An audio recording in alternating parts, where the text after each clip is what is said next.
So, I mean, I'm going to give some background. I've been something of a dedicated news watcher since I learned how to turn on a TV as a child, and since learning how to read, I devoured newspapers at every chance. I was something of a dork that way, and I still am now.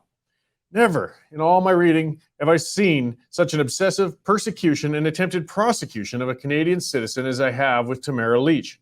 It's descended into polarized madness. I mean, we got a frothing social media mob comprising of everybody from average citizens to established media members, and they're waving figurative pitchforks and demanding that a non-violent, diminutive grandmother remain locked up for months awaiting trial on mischief charges.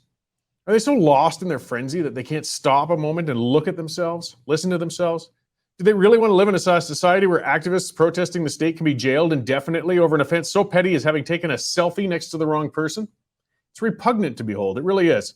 And I hope some of these folks can really take a breather and bear in mind that precedents are being set, and some of their beloved left-wing activists might face similar treatment in the future once the government changes. And I would oppose the treatment of them too, by the way. I support the freedom to protest for left and right. Protesters have crossed the line and found themselves facing criminal charges since the beginning of Confederation.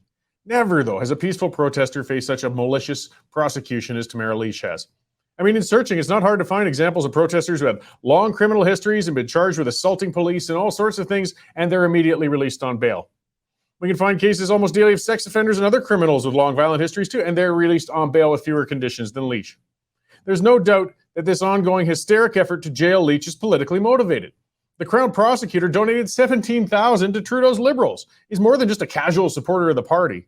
He also knows that if he can make a petty prime minister like Trudeau smile, he can find himself with a judicial appointment. Let's not pretend he isn't motivated by this, as he's been chastened in the courtroom repeatedly for his zealous actions. The Justice of the Peace who released Lich's, or refused to release Lich a couple weeks ago, could very well have been seeking promotion as well. I mean, he's just a bureaucrat and he wasn't even a lawyer. You got to climb that ladder somehow. When Lich's case has gone before real judges, though, they've ruled she's to be released. They understand the law, even if so many craven Trudeau fart catchers can't. Justice Goodman politely explained to an outraged Crown prosecutor yesterday how the law works as he ruled that Lich was to be released. Goodman noted that two justices of the peace aligned themselves with the prosecutor, but two superior court justices didn't. It was sort of a polite way of saying the JPs were out of their depth. Goodman also pointed out the Crown needed to prove mens rea in the case. That essentially means proving Lich knowingly and purposely breached a bail conditioning. Taking a quick selfie didn't really meet that bar. Justice Goodman corrected the record on something that many Trudeau apologists keep claiming. He pointed out that she's not charged with sedition or inciting a riot. He said while the protests were of national import, the charges relate to minor offenses in the criminal code. And he finds it highly unlikely that a woman with no criminal record is going to spend any more time in jail. This is important. She's been charged with mischief, not sedition, not starting riots.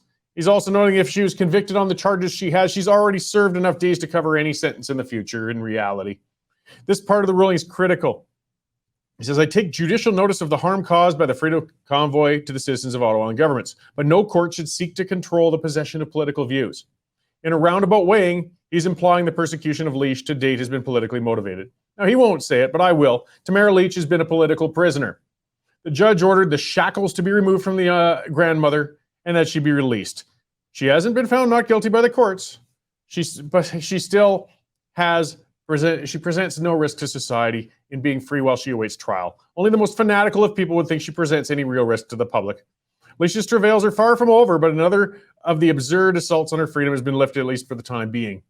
We're witnessing political persecution and travesty of justice in real time in a nation that used to pride itself on freedoms.